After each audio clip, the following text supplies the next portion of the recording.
Hey, CME family, this is Brother Baya coming to you once again with another study that the Most High placed on my heart. Just a thought that I wanted to share with you all. I actually had something else that I was working on for about a week that he had dropped in my spirit. And I was pretty much ready to go with that. But then this morning in my devotion, he dropped another word in my heart, and that was kind of weighing on me. And I felt that I needed to get this one out prior to the other one that I was working on. So I wanted to share my thoughts with you all as far as it relates to what is happening with this awakening and with our people. And so I'm hoping that I won't be too long, but sometimes we start to really get into a flow and then we just kind of get long-winded. So let me go ahead and share my screen, and I'm going to jump right into what the Mwandan Semi, or the Holy Spirit, placed on my heart.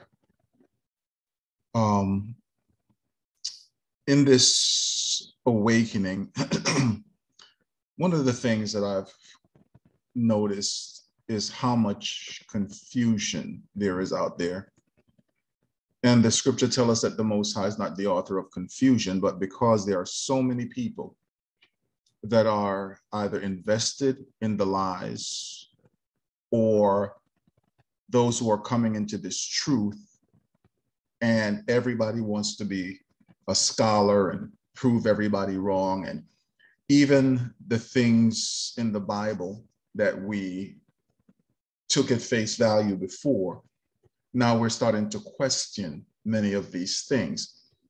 And so it comes down to a matter of, well, what can be proven based on historical events and how they line up with the scriptures, and what is just speculation. One of the things that I found out in life, that when you have gaps, missing pieces, that people will fill in those gaps based on their biases, their prejudices, and many times the way they fill in the gap just leads to further confusion. And so what I try to do is to show from historical events or prophetic events in this teaching how we can look at history and see how these events have lined up. A lot of people are not going to agree. And one thing with a certain group of people who have invested in spinning a narrative because they had control of the microphone. And when you have the means of being able to communicate your point of view, there's an old African proverb, and I'm paraphrasing and I may get it wrong, but it says that when the lion doesn't get to tell his story, then the story will be told from the point of view of the hunter. And so in these latter days, we as a people have to begin to tell our own story, because we realize that those who have been spinning the narrative have given us a biased view of history based on their white supremacist ideologies. And so as we begin to peel back the layers of the lies and the deceptions, one thing that I realize is that these people, they will get all up in their emotions, and they will come at you with all kind of vitriol, because not that they have any evidence that supports what they're saying, or the evidence is very thin to support their narrative. So all they have is their emotions. I used to be with a group of lawyers that it's a saying within the legal community that if the evidence is on your side, then you argue the evidence. If the evidence is not on your side, then you attack the person who you are going against in this trial. And if that doesn't work, then you pound the table or something like that. I may have gotten some of the sequences wrong. But the bottom line is that when somebody has evidence on their side, that you put all the evidence out for all to see. But if you don't have the evidence on your side, then you get into this emotionalism or attack mode. And so I'm at the place in my life now where that doesn't even bother me anymore. Because once again, I care about the damage that has been done to our people by the lies that has been spoken. And so Isaiah 46:9 says, remember the former things of old, for I am God, and there is none else. I am Yah, and there is none like me. Declaring the end from the beginning and from ancient times of things that are not yet done, saying, my counsel shall stand, and I will do my pleasure. By the way, this was what I started the other teaching with, but it also lines up with what I'm going to talk about today. Exodus 20:12 says, honor thy father and thy mother, that thy days may be long upon the land, which Yah thy Elimo giveth thee. The reason why I put this verse in here is that you have supremacists, white supremacists, who, even though biologically, genetically, that they could never be the progenitor of the darker races, because if you are, Jane Elliott calls them, if you don't know who Jane Elliott is, she's the white lady, I think she was a teacher that did the brown eye, blue eye experiment, and you can Google that if you don't know what that's all about. But she calls white people melanemic. And so, but a person who is not melanated or have limited melanin could never produce a melanated child. And so the mothers and fathers of all civilization had to be individuals that began with melanin in order to produce all the other races. But because of the supremacist attitude of some of these Europeans, and not all of them, but many of them that come from this white supremacist mindset, will never accept the fact that they could have evolved from you, a Black man or a Black woman.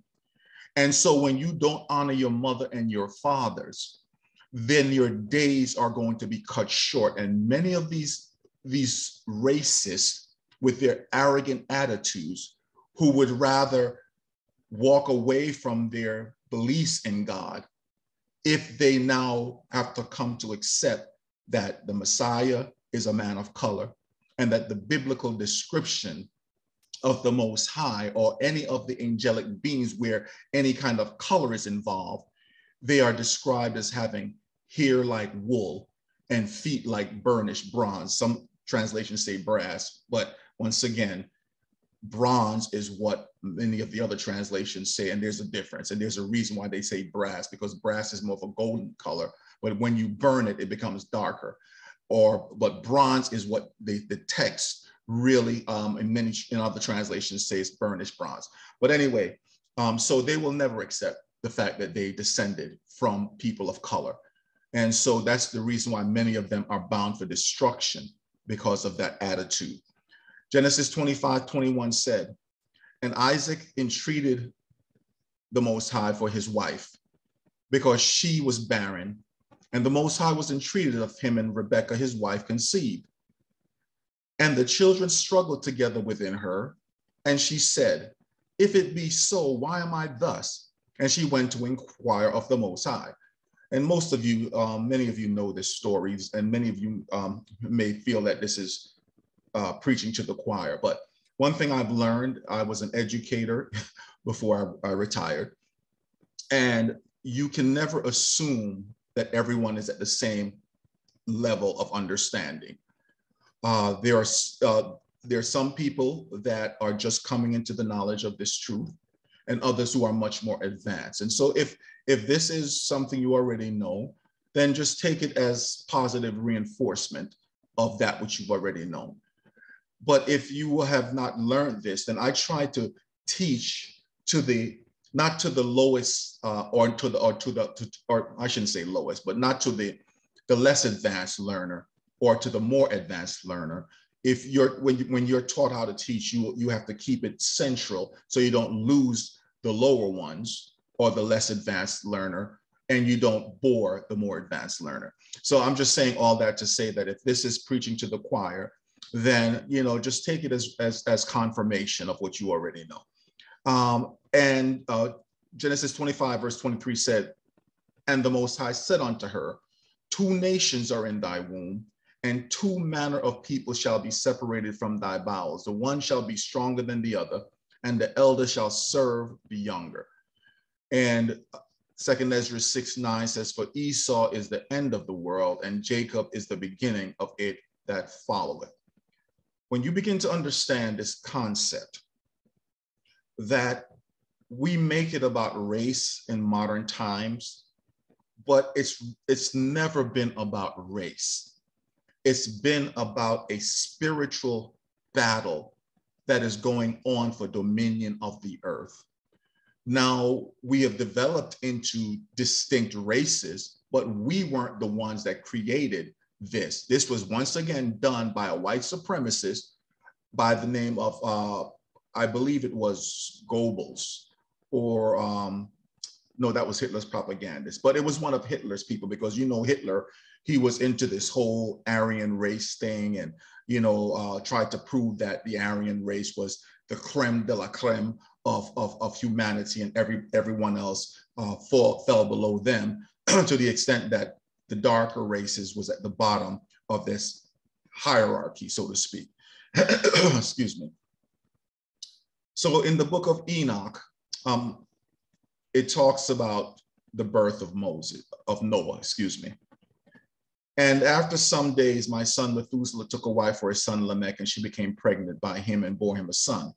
And his body was white as snow and red as a rose. The hair of his head was white as wool, and his demdema beautiful. Okay, and demdema is, I believe it was a, I think I have it here in my note, but it means the lock of his hair. Beautiful. As for his eyes, and I think it's Aramaic, but as for his eyes, let me go to my notes because I think I did put that down. Yeah, demdema is Ethiopic. That's an Aramaic, but it's Ethiopic word for long locks, the long locks. Okay, and so he said, and his eyes, when they opened them, the whole house glowed like the sun. The whole house glowed even more exceedingly. And when he arose from the hands of the midwife, he opened his mouth and spoke to the Most High with righteousness. And his father Lamech was afraid of him and fled and went to Methuselah. And he said unto him, I have begotten a strange son. He is not like an ordinary human being, but he looks like the children of the angels of heaven to me. His form is different, and he is not like us. His eyes are like the rays of the sun, and his face glorious. It does not seem to me that he is of me, but of angels, and I fear that a wondrous phenomenon may take place upon the earth in his days. So what are we seeing here? The Most High only created one race. Mankind created multiple races. Because once again, there's that need to feel superior to someone else. And so the way that we can do that is by classifying one another by skin color. But the reality is that the Most High only created one race, and everyone descended from that. But here comes the supremacists that, rather than accepting that, they tried to create alternative realities by saying, oh, there were 2 different tracks that the races took. That Adam had a wife before he had Eve. And the curse of Cain was another story that I heard. And then, of course, we know about the curse of Canaan the curse of Ham, which became the curse of Canaan. But everywhere that they've tried to inject these stories, as I mentioned about when there's a gap, people try to fill that gap in with their own ideologies. But there is nowhere in the Bible that says that because of either the mark of Cain or the curse of Ham or the curse of Canaan, which is who was really cursed, there is nowhere in the Bible that it tells us that it affected their skin color. So what did the supremacists do? They used those scriptural things to say that the curse of Cain or the curse of Ham or the curse of Canaan turned people's skin black. And so once again, this is coming from that Eurocentric white supremacist attitude. But the Most High only created one race, and it was the darker races from whom all the other races came from. People may not like to hear that and get butthurt for it. That's the reality of it. That is what the scripture says. And when there's no other evidence that says it's a lot of other mystical and all kind of craziness that's unsubstantiated by the Bible that we say that we believe. A tale of two kingdoms. Exodus 4 and verse 6 says, and the Most High said furthermore unto him, put now thine hand into thy bosom. And he put his hand into his bosom. And when he took it out, behold, his hand was leprous as snow. And he said, put thine hand into thy bosom again. And he put his hand into his bosom again and plucked it out of his bosom. And behold, it was turned again as his other flesh. And so if his other flesh was not white, then what was it prior to him putting it in his bosom? We all pretty much have come to that conclusion that it's talking about that he was a person of color. And as he puts his hand into his bosom and removes it, that there was a contrasting change, which what is the greater contrast to a dark or melanated individual, but to a non-melanated individual. And then when he put his hand back in there, he came back out and it became his normal color. But there's a deeper spiritual meaning to this. When civilization was created, man was created, that the original races that ruled this earth were of the darker complexion. You go back to the pyramids of Egypt, which predates the Europeans by thousands of years. But we, the darker races, went into a dark place, which is symbolic of him putting his hand into his bosom. We were steeped in idolatry and pagan worship, sacrifices, human sacrifices, and abominable practices that we went into that place of darkness. And when the hand reemerged and became white, that was symbolic of the whiter or the lighter skinned races now becoming the dominant race on the earth. But they have gone into a dark place, which is symbolic of the hand being put back into the bosom. And when it reemerges, it is going to be the darker races once again, who is going to be in charge, if you want to, for lack of a better term. Esau is the end of the world, and Jacob is the beginning of the world, which is to come. I'm not saying that Esau is the white man, like I've heard some people say, because it's more complicated than that. But that's just an illustration of what a revelation that the Most High showed to me. Because, I thought sometimes you could look at things from a surface level, but there are deeper meanings to these things. And so that is what I got from that particular sign. Let's keep it moving. So this is what I envision that happened with Moses and that particular sign, that when he put his hand into his bosom, it came out a contrasting color, like you see here in the picture.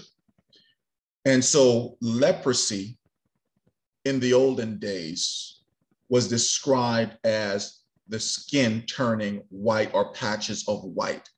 That was what was considered leprosy. Now, there was the clean form of leprosy and the unclean form, but we're not going to get into all of that. But when it comes on to curses affecting skin color, we're going to go to the scripts, because once again, they tried to convince us that curses turned our skin color black, when the opposite is actually true. In Numbers 12:1, and Miriam and Aaron spoke against Moses because of the Ethiopian woman whom he married, for he had married an Ethiopian woman. It's funny, when I read some of the biblical stories, when I used to think that the Israelites were non-melanated people, I would joke with my wife and said, boy, the Israelites got some serious jungle fever, because they just love them some black women. And we can go through all the particular stories of the Bible where the Israelites were married to people of color. Canaanites, Midianites, these were all people of color. And they said, hath the Most High indeed spoken only by Moses? Hath he not spoken also by us? And Yah heard it, and the anger of Yah was kindled against them, and he departed. And the cloud departed from off the tabernacle, and behold, Miriam became leprous, white as snow.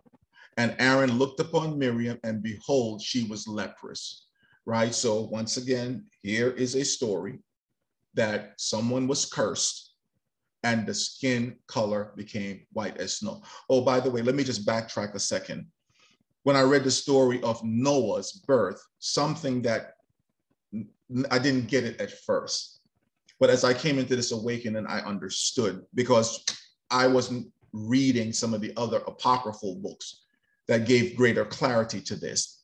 See, when he said that he was like the children of the angels, the only time the angels had children was when the watchers came down to the earth and mated with women, and they bore the Nephilims.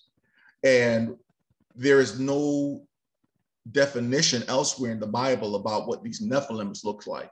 But there were stories all over the earth about these red-haired giants, white skin, with 6 fingers and 6 toes on each hand.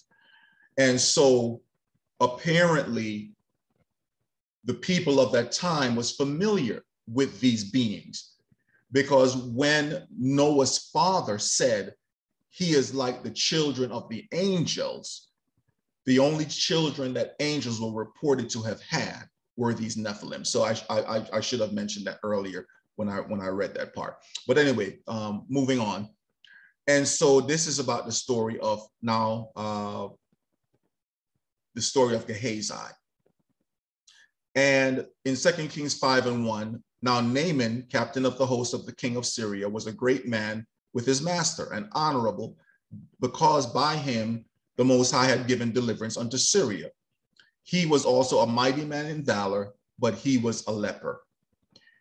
And then verse 27 says, the leprosy therefore of Naaman shall cleave unto thee and unto thy seed forever. And he went out from his presence, a leper as white as snow. Just to give you the backstory on that, those who know it, once again, bear with me, because not everybody is familiar with this story. And there might be people who are just coming out of Christianity that don't know this story. So when Naaman came, he had heard from a Hebrew servant of theirs, a Hebrew girl, that our people were able to heal someone of leprosy. And so when he heard this, he packed up a bunch of goods and gifts and went to the children of Israel and went to the king.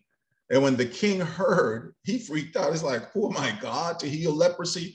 Why would you even do this? Why would you even come here? Because now he's thinking like you just come here to stir up trouble, saying that I'm going to heal you of your leprosy. And then if I can't do it, now you want to, start war with me or whatever.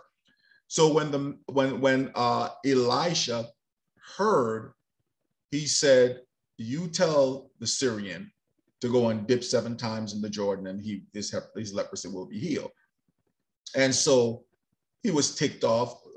Naaman was. It's like, I thought he would come out to me and would lay hands on me and pronounce some words over me and I would be healed. But now he wants me to go and dip in that dirty water or that dirty Jordan. Isn't there better rivers, other better rivers than this? I forget the names, what he said. And one of his servants said, but master, if you were asked to do some great military exploits, would you have done it? But all he's telling you to go and dip and you're having an issue with it.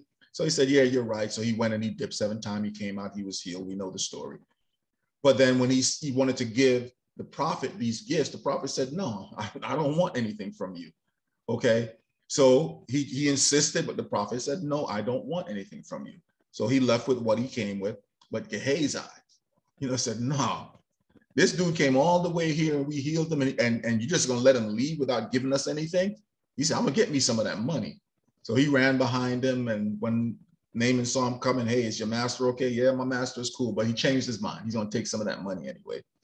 So he got gifts and all the different things that he took with him, took it back to his crib, him and his buddies. And so when he came back to the prophet said, hey, where were you?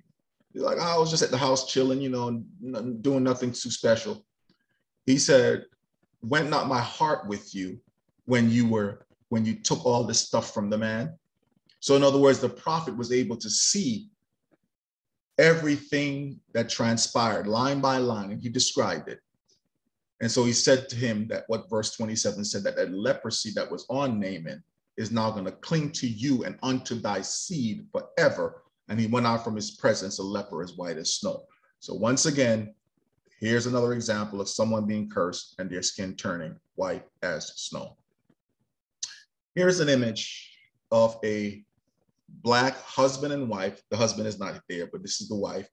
And she has 2 melanated children and 3 white-skinned, blonde-haired children. And just to show you once again that from the Black man and woman can proceed every race under the earth. I recently read an article that they, quote unquote, found an Egyptian mummy that had red hair. And so the person who wrote the article says, this proves that the ancient people who had red hair had to have come from Europe and be of Scandinavian origin. And I laughed at it. And I called my wife and I showed her. And I said, look, you can Google it on your own. You find Black people with blonde hair, Black people with red hair. Okay, so that tells us nothing. Just because a person has blonde hair or red hair does not mean they are of Scandinavian origin. But once again, people will fill in the narrative based on their own biases and prejudice. So what I try to do is present things that are factual and not try to pad the story based on my opinion. So once again, a melanated person can produce a non-melanated person, as you see in this example. Here's another example of a Black family that produced a white child. And in this particular case, and I know we could have those who are albinism, but when they took blood samples, that she was not an albino. So as the story went, that they thought that's what it might be, but she is not an albino. So once again, another example of a melanated family producing a limited or non-melanated child. From their own sources, and you can, the references are there and you can go and check them for yourself. But this is the story of Noah blessing his son. And it said, Noah bought his son and his grandsons, and he blessed them with their several settlements. And he gave them as an inheritance all the earth. He especially blessed Shem and his sons, making them dark but comely. And once again, I hear people arguing that, oh, dark doesn't mean dark, it means tan, or black doesn't mean black. It just, it gets to the point where it's laughable how much they twist themselves into pretzel. That the simplest explanation is most of the time the correct explanation.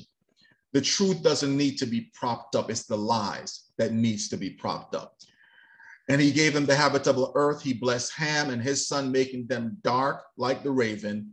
And he gave them as an inheritance the coast of the sea. He blessed Japheth and his sons, making them entirely white. And he gave them for an inheritance the desert and its fields. These are the inheritances with which he endowed them.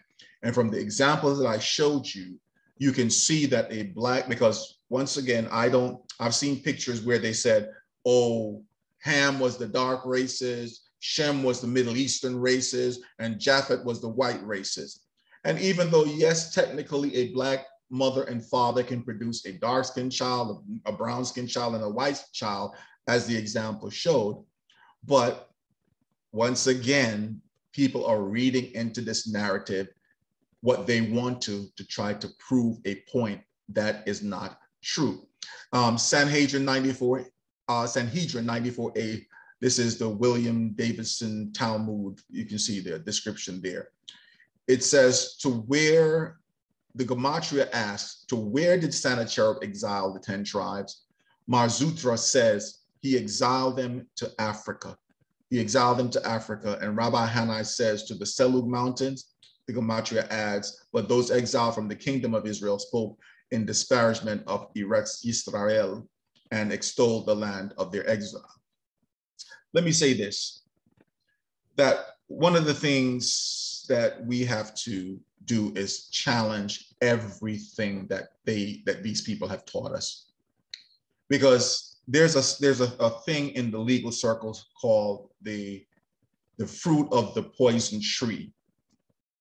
That means that if someone has told a lie, then assume that everything they say is a lie until proven differently. These people have changed around maps. They have changed around biblical locations. They have depicted Africa as much smaller than it really is.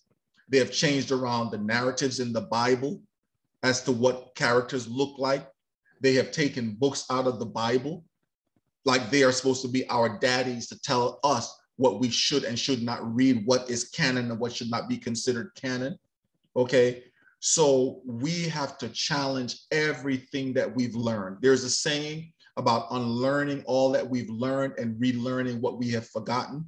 This is what we have to do. We have to go back and look at the totality of information that is out there. Because as the Bible said, in the last days, knowledge will increase, and it has. And so we have much more resources now that we can do research and come to a better understanding of what is truth and what is not. These are the Elamites. And in 1 Chronicles 1:17 says, the sons of Shem, Elam and Ashur and Arphaxad and Lud and Aram and Uz and Hul and Gether and Meshach. And this is on the walls of the Shushan Palace, I believe it's called. The ancient Susa is the ancient city of the Elamites. And you can clearly see that these are melanated individuals. The Elamites were known to be archers, okay, skilled archers, and you can see them with their bows, even though their quivers don't have any arrows, but you can see that they are melanated individuals with beady beards, and these are not a European phenotype, and you are who your father is. So if the Elamites have that complexion, then what did their father look like? What did Shem look like? And once again, this is stuff that we can prove, okay? Esau's mingled seed. In Genesis 36 and verse 1, it says, Esau, also known as Edom, had many descendants. He married 3 Canaanite women. The first was Ada, the daughter of Elon the Hittite. The second was Oholibamah, the daughter of Anna, and the granddaughter of Zibeon the Hivite. The third was Bathsamat, who was Ishmael's daughter and Nebaioth's sister. So he married an Ishmaelite woman, okay? So once again, he mingled his seed with the Ishmaelites. These are the dukes. Genesis 36:15 says, these were the dukes of the sons of Esau, the sons of Eliphaz, the firstborn son of Esau, Duke Teman, Duke Omar, Duke Zepho, Duke Kenaz, Duke Korah, Duke Gatam, Amalek. These are the dukes that came of Eliphaz in the land of Edom. These were the sons of Ada. And just do a quick Google. Who calls themselves dukes today? You're going to find dukes are all over the UK, Scotland, and those areas in Europe. They are called dukes. And so right there, the Bible is telling you that the dukes here in Genesis 36, and that tradition still continues in the UK today, that people are called dukes. Jasher 61:24, and the children of Chittim saw the valor of Zepho, and Zepho, by the way, was the grandson of Esau. And the children of Chittim resolved that they made Zepho king over them, and he became king over them. So once again, Chittim is Rome. Chittim is Rome. So Zepho was made a king over Rome. And they built for him a very large palace. Now you can read the entire Jasher 61 because I just took little pieces of the story because it's a long chapter. But they built for him a very large palace for his royal habitation and seat. And they made a large throne for him. And Zepho reigned over the whole land of Chittim and over the land of Italia 50 years. Okay, so who do you think he married in the land of Chittim or in the land of Italia? So once again, you have to see what the story is literally saying and how these people have become one people. Jasher 90 and verse 8, and the children of Chittim ruled over Edom, and Edom became under the hand of the children of Chittim and became one kingdom from that day. And so here is where Esau, I believe, started off as a melanated person, but as he began to intermingle with the other nations, with Rome and with Italy, that his seed began to change. So could he be the white man? Yes. Could he be black men? Yes. But that spirit of Esau follows his seed line. And that's one of the things that I'm going to touch on in this other teaching that I'm going to do whenever the Spirit, gives me the freedom to release that teaching. But the Spirit follows the seed line. So identifying Esau. And Esau said unto his father, hast thou one blessing, my father? Bless me, even me also, O my father. And Esau lifted up his voice and wept. And Isaac his father answered and said unto him, behold, thy dwelling shall be the fatness of the earth and of the dew of heaven from above. And by thy sword shalt thou live, and shalt serve thy brother. And it shall come to pass, when thou shalt have the dominion, that thou shalt break his yoke from off thy neck. And Esau hated Jacob because of the blessing with his father blessed him. And Esau said in his heart, the days of the mourning for my father are at hand, then will I slay my brother Jacob. The pronouncement of the blessings over Esau, part of it said that he was going to inhabit, his dwelling would be in the fatness of the earth. And I know that some people said that, it means that he was going to be separated or whatever. But we know that right now he is, when you go about and you look at the lighter races, they have the best houses, the best cars, the best yachts. I have a boat, and when I'm out there on the ocean, all the big fancy yachts that go passing by, it ain't our people. Now, there are some of our people who can afford it, the Oprahs and, some of our multimillionaire and a few billionaires. But in general, our people can't afford that stuff. All we can do is sit and wish and hope. Why couldn't that be us? And the reality was it was supposed to have been us, but that's a story for another time. But the point I wanted to make here is, by thy sword shalt thou live. By your sword. And who is in love with their guns? Now, in today's day and age, it wouldn't be a sword, it would be a gun. But who is in love with their guns more than these people? The Europeans and their descendants. You got some of these whites just running around here, while a few of us, might have, some 9mm, some Glock, couple of 9mm, and, these cats got 50 cals. They got, hundreds or thousands of rounds of ammunition. They go out there. They just love their guns. Okay. But not only that, but wherever they have gone, they've left a trail of blood in their wake. You ask the Native Americans who, once they got here, they devastated them, their populations. You ask on the Isle of Hispaniola, what happened with Christopher Columbus and his wicked brother, and yet they give him a holiday. But when you learn what he did to the Indians or the natives of Hispaniola, everywhere they have gone, Australia and what they did to the Aborigines over there, South Africa, well, the continent of Africa in general, right? And of course, we know the transatlantic slavery and what was done to some of our ancestors. And when you want to find him, follow the money and follow the trail of blood. And so this hatred that Esau had for his brother. In Jeremiah 49:10, it says, "But I will take everything that belonged to you, people of Edom, and I will uncover every place where you try to hide. Then you will die, and so will your children, relatives, and neighbors." This is the contemporary English version. I like how that one read, because the Most High in the latter days is going to reveal who Esau is. He's mingled his seed with Ishmael. He's mingled his seed with the descendants of Japheth, and all of them have something against the descendants of Jacob.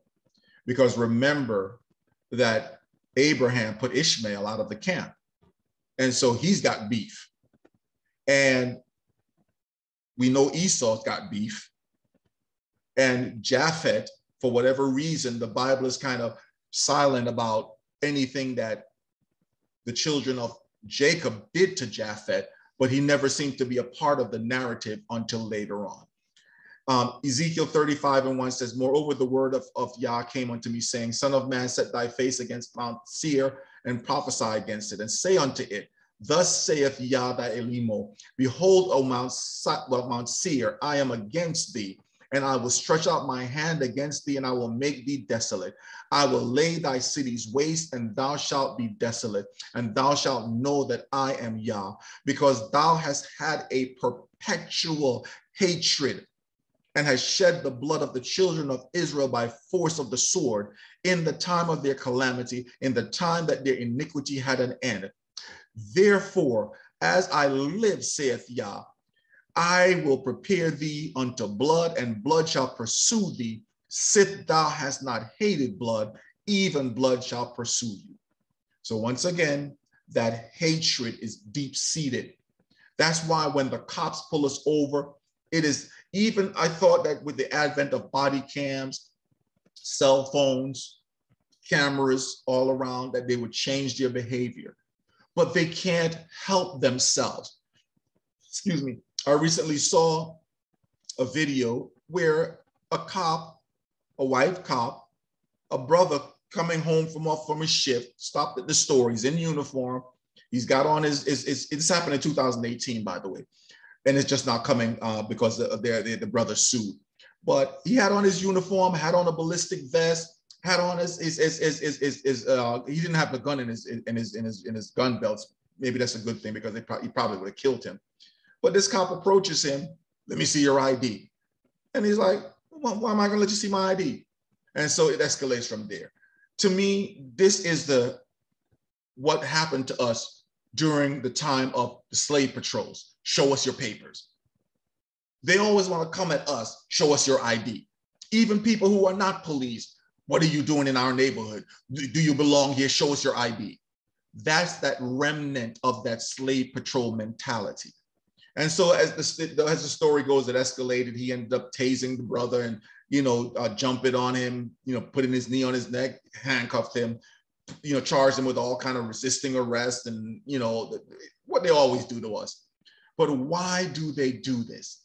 Because they have a natural hatred for us. The story about these two young kids in New Jersey, a black kid and a light-skinned Hispanic, was having a fight because the light-skinned Hispanic was a bully. And so the black kid confronted him. Some of you may have seen the story, but if not, then they got into a scuffle. The white kid, the light-skinned one, was actually bigger than the young black boy.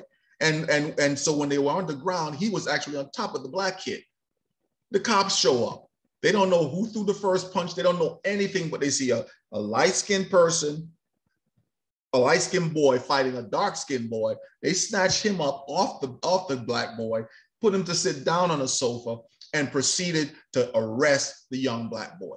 Without any foreknowledge of what transpired, their instinct was to go at the black kid. He must have been the one in the wrong.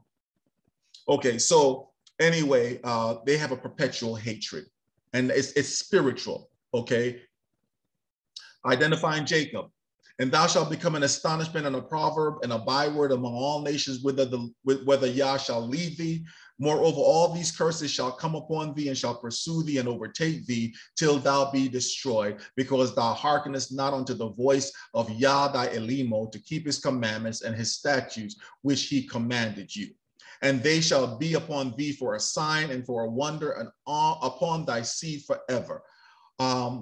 Therefore shalt thou serve thine enemies, which Yah shall send against thee in hunger and in thirst and in nakedness and in want of all things, and he shall put a yoke of iron upon thy neck until he have destroyed thee. Let me just pause here for a second.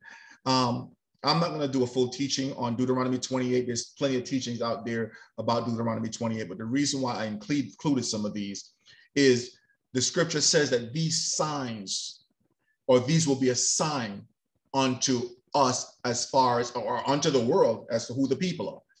Because he said that these curses will cling to us and they will be for a sign and a wonder, right? And so, you know, when you look at these things, and that's one of the things that when I went and began to really re-examine Deuteronomy 28, in the Christian church, we talked about the first 15 verses. Oh, we're blessed, we're blessed, we're blessed. We sang song about we're blessed, and it was always the blessing, but nobody never really went into the curses.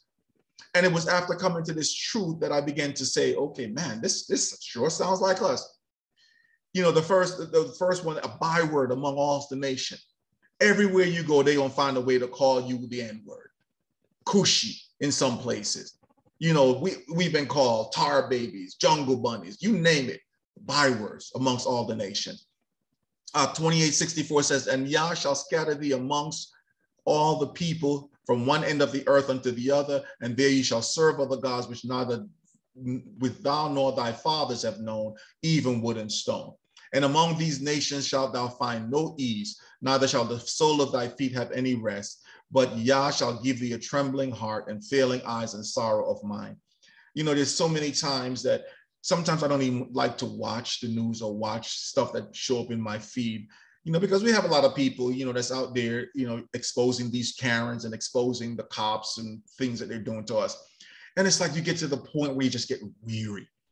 You don't want to hear another story of a young black unarmed black man gunned down, or our people being brutalized by racist cops, or Karens, you know, it's like, why can't you just let us live our lives? We can't go out and have a picnic without one of y'all calling the cops on us.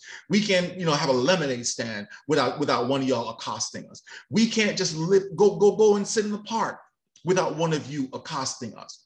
And I'm just saying that it gets to the point where you just get tired of it, right? You shall find no ease, right? Joel chapter 3, verse 2 said, I will gather all nations and will bring them down to the valley of Jehoshaphat and will plead with them there for my people and for my heritage Israel, whom thou hast scattered among the nations and parted my land. We can show, once again, I said, we're going to talk about historical events. In 1884, 1885, in the Congo Conference or the Berlin Conference, the European nations got together. This is historical fact, and they chopped up Africa. They chopped up Africa. But once again, when you think that modern day Israel is the Holy Land, there's not enough of it to chop up for anybody. But we know that this event happened in history because you can go back and see that the European nations did this to Africa. And in fact, Africa is still divided till today, 54 different countries on the continent because of what the Europeans did. Joel chapter 3:3 says, and they have cast lots for my people and have given a boy for an harlot and sold a girl for wine that they might drink. This is an article from the History of American Rum and Slavery, Guyanese Online.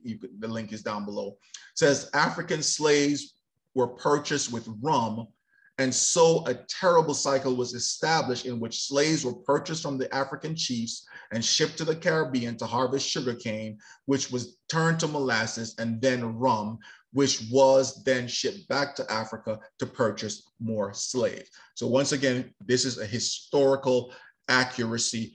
It was a part of what they call the triangular slave trade. The toll of the slave trade on Africa. Historians estimate that between between the years 650 and 1900, 10 to 18 million people were enslaved by Arab slave traders and taken from Africa across the Red Sea, the Indian Ocean, and the Sahara Desert. That was from the Trans-Saharan Slave Trade, History of the World, Civilization 2, and it's from a website called lumenlearning.com.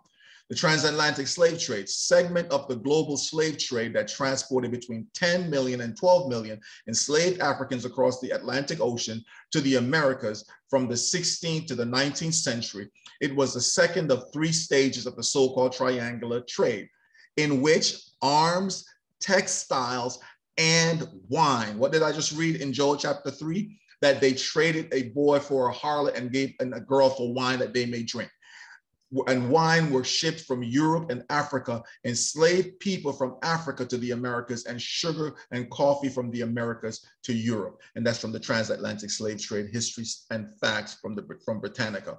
Something I wanted to mention here, right? That in the 300 years of the transatlantic slave trade, from 1600 to the 1900s, but it was longer, well, we'll say 300 years, that there were more Africans stolen from the continent than in the 1,250 years of the trans-Saharan slave trade. That's just some food for thought. I did this, in my previous study, I showed that math does not lie, right? Now, they said only 10 to 12 million slaves were taken in the transatlantic slave trade. This is in Deuteronomy 28:62 said, and ye shall be left few in number, whereas you were at the stars of the heavens for multitude, because thou wouldest not obey the voice of Yah thy Elimo, right? He said that we were going to be small in multitudes, our numbers were going to diminish. So this is actually from Wikipedia, and it's world population. Just to show you what this chart is showing, we're going to start from the 1600s and we're going to go up to the 1900s. And we're going to look at the population growth rate amongst the Africans, the Asians, and the Europeans, right? And I did the math down below so that you can see what the population growth rate was. We're going to start with Europe. This is the line here. We're going to start from the 1600. So just to show you, I added the population growth up until the 1900. So starting from this column from the 1600s to the 1700s, there was a plus of, this is in millions, right? So there was a plus of 8 million. Then when you go, as you proceed from the 1600 to the 1700, there was 12 million to the 1750. These are the numbers that they increased. So by the time you got to the 1900s, there was a total of 238 million increases in the European population. When you go to the Asian population, doing the same thing, starting from the 1600s and proceeding to the 1900s, this is the math. That was plus 61 million, plus 91, plus 133, plus 174, plus 138, for a total of 597 million in increase. The reason why I put Africa here, starting from the 1500s, is because they had a growth rate of 28 million prior to the 1600. But look at what happens after the 1600s, right? Negative 8 million. Then you had a zero population growth from 1700 to 1750, then only 1 million, then only 4 million, then 22 million, for a total of 19 million within that same period of time. But they tell us only 10 to 12 million was taken in the transatlantic slave trade. Well, the issue that I have with those numbers is that, first of all, the Africans back then practiced polygamy. And many of the tribes, that was a part of their tradition. And so not only would they have had a population growth rate that was more than the Europeans, maybe not quite as much as the Asians, I don't know, but it's possible it could have been more than the Asians, because Asia includes India and China and so on and so forth. But the point being that for that period of time, the African growth rate flatlined, right? And so where did all those millions of people go? Just food for thought, right? The numbers don't lie. The numbers don't lie. So when they're telling us only 12 million was taken in the transatlantic slave trade, I don't believe that. And then how many of our people died in that transatlantic slave trade? I've heard numbers anywhere from 17 million, which I think is what the UN said, up to as much as 60 million. Some say as much as 140 million. But a lot of these numbers are unknown because accurate records weren't kept. And finally, as I get through this, these three letters, RSR, was something that, as I was walking this morning, I heard these three letters. Revelation is the first R. It said in Baruch 2:30, said, "For I knew they would not hear me, because it is a stiff-necked people, but in the land of their captivities they shall remember themselves." Oh, by the way, before I move past that other slide, since the time of Roe v. Wade, and I know we're in this big thing now where the Supreme Court is trying to overturn Roe v. Wade, but since the time of Roe v. Wade, I think it was, let me back up a second, because I do have it here, the numbers, because it's important for us to look at this. Approximately 20 million Black babies were aborted since 1973, Roe v. Wade. 20 million. The current population of Blacks in the United States is about 41,104,200.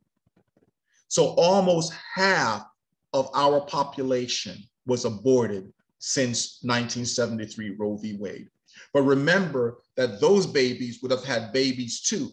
So out of those 20 million babies, how many more of our people would have grown, would have sprung up in this land? But because of abortion, almost half of our population died in those abortion clinics. Think about that, okay? And there's a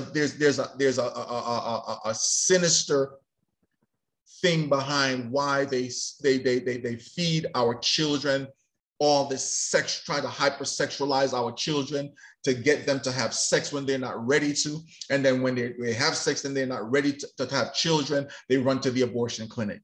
And that just gives them a constant stream of young aborted fetuses that they can experiment on. Food for thought. Anyway, Baruch 2:30 said that, "For I knew that they would not hear me, because it is a stiff-necked people, but in the land of their captivities they shall remember themselves, and shall know that I am Yah their Elimo, for I will give them a heart and ears to hear. And they shall praise me in the land of their captivity and think upon my name." Now, this word, think upon my name, when you go to the Hebrews, and once again, modern day Hebrew, that's not the ancient Hebrews, but let's just stick with that. The word for think upon my name is the word,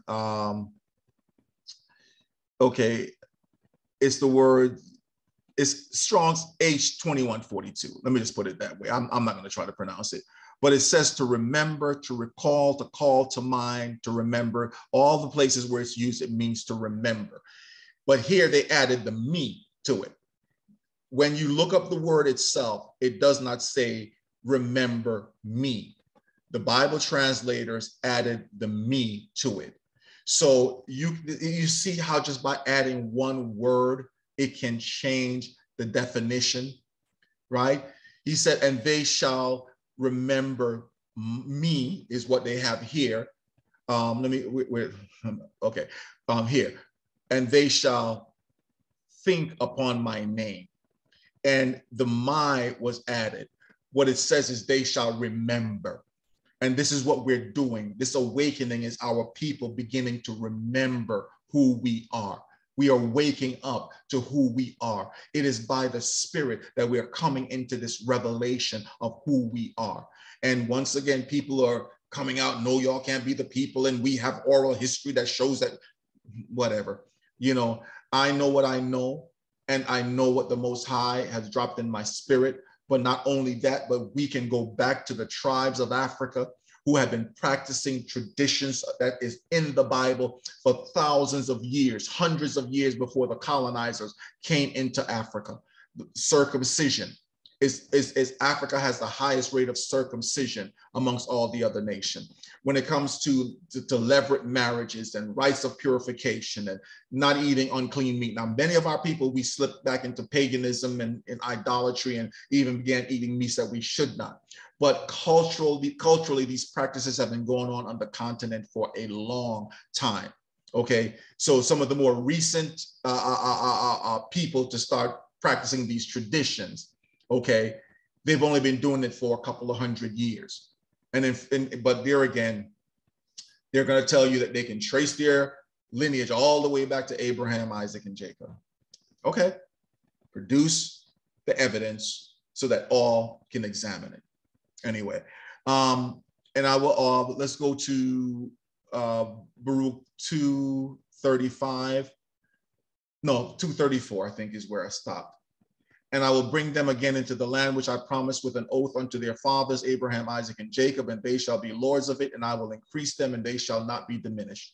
And I will make an everlasting covenant with them to be their Elimo, and they shall be my people. And I will no more drive my people of Israel out of the land that I have given them. This is Daniel chapter 12. It says, but thou, O Daniel, shut up the words and seal the book, even to the time of the end. Many shall run to and fro, and knowledge shall be increased. And so once again, this is a time of revelation. We have the World Wide Web. We have software that can translate books written in other languages.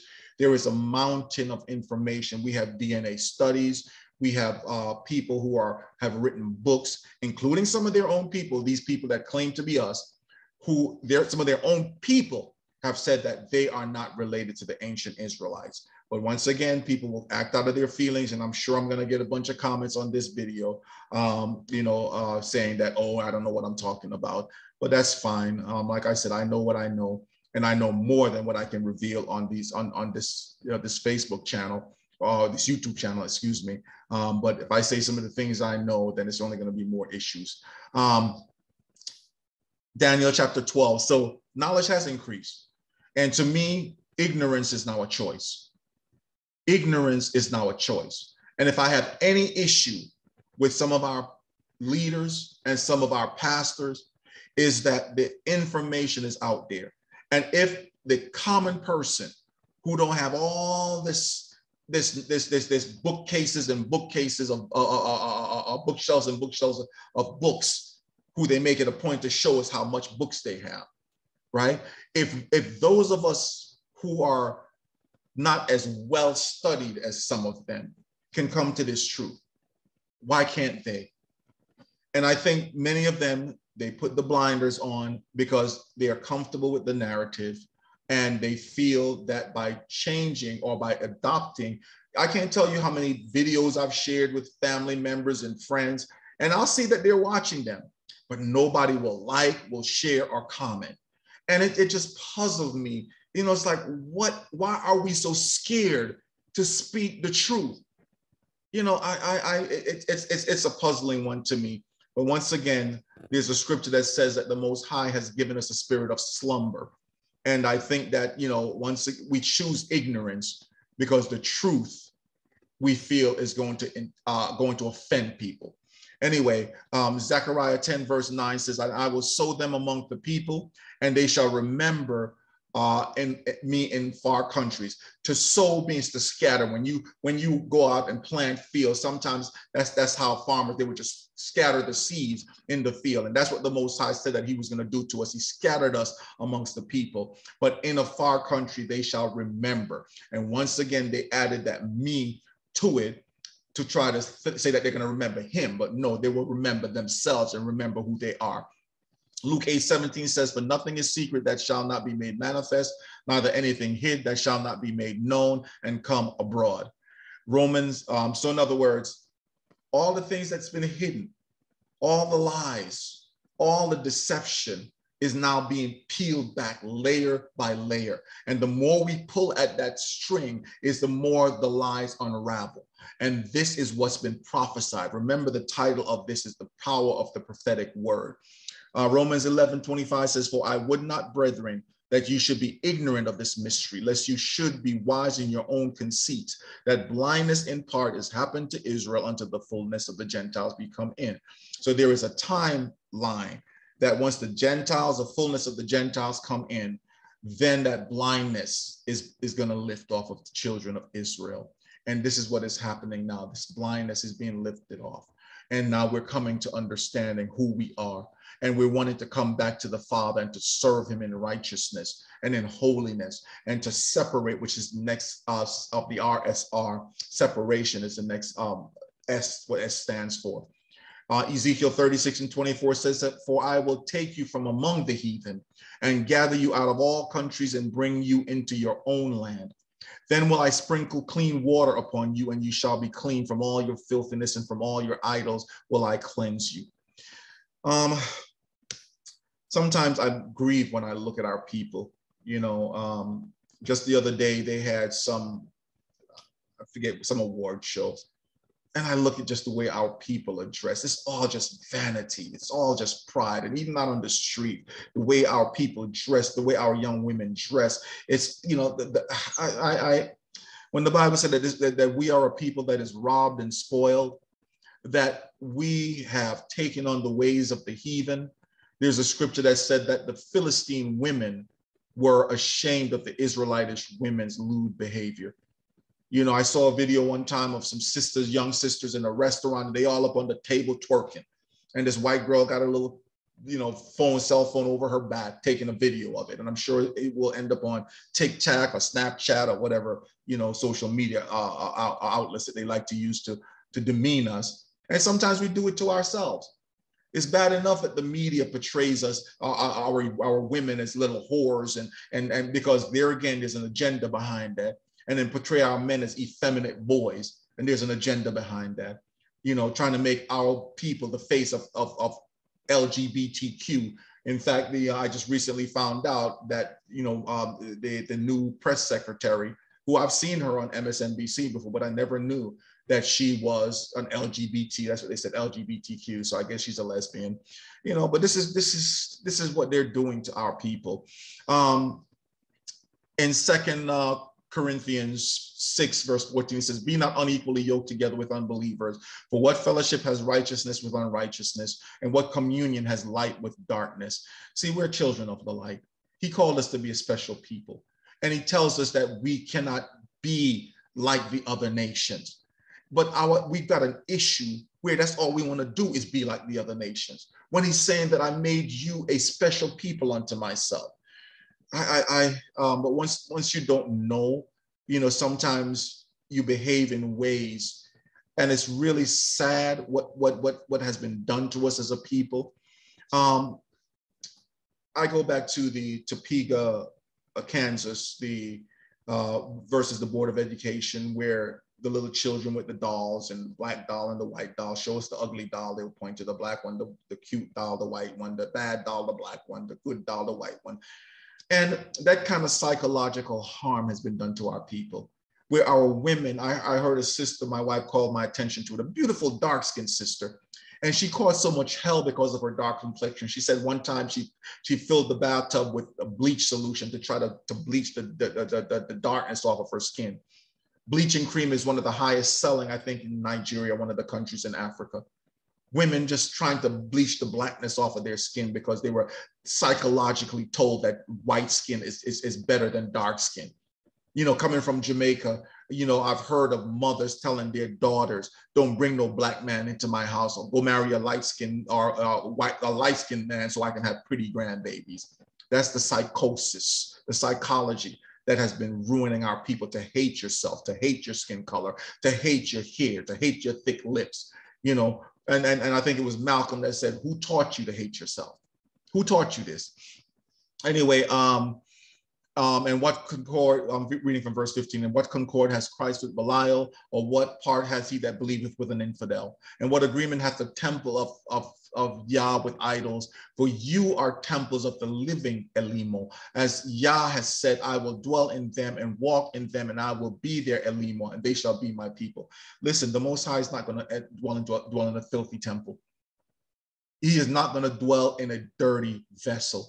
So you're kidding yourself if you think that just because you call on his name and you can live any old life and you can know you're an Israelite all you want to, okay? You know, I saw that video of one of the camps that they were out in some strip club during Passover for crying out loud. And they tried to excuse that behavior. You know, some of them I hear, you know, to be honest with you, you know, sometimes I would jump into clubhouse rooms and the kind of vitriol and the kind of argument and it's like we're just eviscerating one another. The things that we say to one another. You know, we're a people that is just broken. You know, it's sad, but you know, I'm thankful that the Spirit of the Most High is working on our hearts, because it's going to take the Spirit of the Most High to change our hearts because of the amount of damage that's been done to us as a people. 2 Corinthians 6:17 says, "Wherefore come out from amongst them, and be ye separate, saith Yah, and touch not the unclean thing, and I will receive you. And I will be a father unto you, and ye shall be my sons and my daughters, saith Yah." He's calling us back to righteousness and holiness. He's calling us to separate ourselves from all of the paganism and all of the idolatry and all of the wicked behavior. You know, to see some of our men tattooed from head to foot, and, you know, we eat any old thing, and then we wonder why we're some of the sickest, struggling with hypertension and struggling with all of these diseases, because he told us that don't eat these things because they're not good for you. But yeah, we're going to go ahead and eat them anyway. 2 Corinthians 7:14 said, "If my people, which are called by my name, shall humble themselves and pray and seek my face and turn from their wicked ways, then will I hear from heaven, will forgive their sin, and will heal their land." Africa is our land. And I know we say, yeah, Israel is in Northeast Africa, but Africa is our land. It is the land flowing with milk and honey. And I'll get deeper into that another time. But "And he shall set up an ensign for the nation, and shall assemble the outcasts of Israel, and gather together the dispersed of Judah from the four corners of the earth." The envy, oh, by the way, that last R stands for restoration. Restoration. The envy also of Ephraim shall depart, and the adversaries of Judah shall be cut off. Ephraim shall not envy Judah, and Judah shall not vex Ephraim. So if you remember the story of when the kingdom was divided, that Rehoboam was the son of Solomon. He ruled the southern kingdom, and then Jeroboam ruled the northern kingdom. And there was war throughout the entire time that they both reigned. There was war. The two kingdoms was divided and was always in conflict with one another. But he said that in the latter days that he's going to bring the two kingdoms back together. Isaiah verse 60 and verse 1 says, "Arise and shine, for thy light is come, and the glory of Yah is risen upon thee. For behold, darkness shall cover the earth, and gross darkness the people. But Yah shall arise upon thee, and his glory shall be seen upon thee."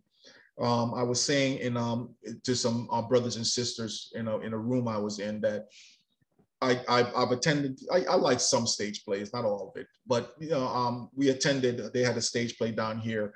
It was the Whitney Houston stage play. What was it called again? Oh my God, I'm drawing a blank, but I'll think of the name in a minute. But one of the things that you will notice on a stage play is whenever they want to focus or want you to focus on a particular character, they will shine that spotlight on that character. The rest of the room is dark, and so that light will just amplify that character that's on the stage. And that's what the Most High said he's doing in these latter days, that his glory is now going to shine on his people, and he's going to reveal who his people are to the nations of the earth. Because us telling them that we are the people, they're not going to receive that. You know, but when the Most High, when he shines his light on you, then all of the rest of the world will take notice. Because those who are living in darkness, they're going to see, and they're going to receive it one of two ways. Either they're going to reject it and continue down that path to destruction, or they're going to receive it. Because the Bible said that when you don't receive truth, he turns you over to strong delusions that you will believe lies. So all I can do as a person who's come into the knowledge of this truth is try to share it with others. People can do whatever they want to with it. But once again, he says his sheep will hear his voice. Isaiah 60 and verse 3 says, and the Gentiles shall come to thy light, and kings to thy brightness, and the brightness of thy rising. Ezekiel 36:23 says, and I will sanctify my great name, which was profaned among the heathen, which you have profaned in the midst of them. And the heathen shall know that I am Yah, saith Yah Elimo, when I shall be sanctified in you before their eyes. So once again, he is going to sanctify himself. And the sad part, he's saying that I'm not doing this for your name, for you, but I'm doing it for my name's sake, because of you, my name is blasphemed among the heathen. Because the way how we behave, when we say we're the people of the Most High, we're expected to live a certain standard. When I was into the, in Christianity, one of, it became an issue where, and I don't want to pick on just Christianity because it's everywhere, but it's the hypocrisy that we say that we're supposed to be a righteous people, but yet we'll be hanging out in the clubs on the Saturday, Friday, or whatever, and then come to church and be singing in the choir. We be shacking up with people, having sex outside of marriage, girls in church getting pregnant, no fear of the Most High. We just do whatever, live any old way, no fear. I remember back in the days, you used to be afraid to come to church when you were living in sin, because you're like, man, some mother's going to call me out. Somebody's going to be, get that revelation in the spirit that you're not right. What you did was not right. And you should, and you wouldn't even want to sit up front, but now we just bold with it. Darkness is upon the land and gross darkness the people. Ezekiel 37, verse 22. Let's go back to verse 21. And say unto them, thus saith Yah thy Elimo, behold, I will take the children of Israel from among the heathen whither they are gone, and will gather them on every side, and will bring them into their own land. And I will make them one nation in the land upon the mountains of Israel, and one king shall be king over them all. And they shall be no more two nations, neither shall they be divided into two kingdoms anymore at all. Neither shall they defile themselves anymore with their idols, nor with their detestable things, nor with any of their transgressions. But I will save them out of all their dwelling places wherein they have sinned, and will cleanse them. So shall they be my people, and I will be their Elimo. And in Zechariah chapter 2, verse 3 says, and behold, the angel that talked with me went forth, and another angel went out to meet him, and saith unto them, run, speak to this young man, and say, Jerusalem shall be inhabited as towns without walls, for the multitude of men and cattle therein. For I, saith Yah, will be unto her a wall of fire round about, and will be the glory in the midst of her. I asked the question once again. Let me stop sharing. You have to ask what makes sense. What I try to show you, and once again, people can receive it if they want to, but what I tried to show you is that there are prophetic words that were spoken thousands of years ago. And when you're trying to come to an understanding of what is truth and what is false, you can look at these prophecies and ask yourself, which one of them have been fulfilled, that I can look at and see it manifested in history or even in the time that we're living in, because prophecies are ongoing. So when I look at historical events, that's why I did the 400-year teaching, to show that there was not another time in history that 400 years apply. And so we know from 1619 to 2019, we talked about that in that other video. If you've not watched it, then go back and watch that video. I broke it down with math and numbers and ages and stuff like that. So go back and check it out. But what I tried to show in this video, that there are other historical events that have happened. It's not speculation. These things have happened as was prophesied from way back in the book of Genesis. And so people can receive it or they can reject it. But when you do reject the truth, when the Most High is trying to bring you into the knowledge of the truth, then you do so at your own peril. You know, people can come at me and say, oh, no, this is not true. And, you know, I've heard, you know, some of those other people say, oh, because y'all were traumatized by the transatlantic slave trade and you don't have any identity of your own. You're trying to steal our identity and yada, yada, yada, yada. Whatever, whatever. Line your history up with the Bible and show me how your history lines up with those prophecies. And then we can talk about whose history lines up closer to what the Bible lines up. You know, just going to what happens on the continent. King Leopold alone. King Leopold, even though he never set foot on the continent from what I remember reading, but yet he caused the death of between 10 to 15 million people in the Congo. And those whom he didn't kill, how many people did he have maimed? Hands chopped off, feet chopped off. So you want to compare stories? We can compare stories. But the question becomes, who's line up more with the scripture? Black man and black woman, the so-called Negroes, I say unto you, go back and read these biblical prophecies. Go back and read the curses of Deuteronomy 28 and ask yourself, who does it line up with closer? You make the decision. You have logical minds. You can reason. So anyway, I think I'm done here. I went a little bit longer than I wanted to, but it was a lot of information that I wanted to put out. So I hope that, someone, I don't know who this message is for, because a lot of us, we're hearing this rumbling, the dry bones in Ezekiel 37, it's the whole, I've heard many messages preached on Ezekiel 37, the valley of the dry bones. And that's the whole house of Israel. That's our people.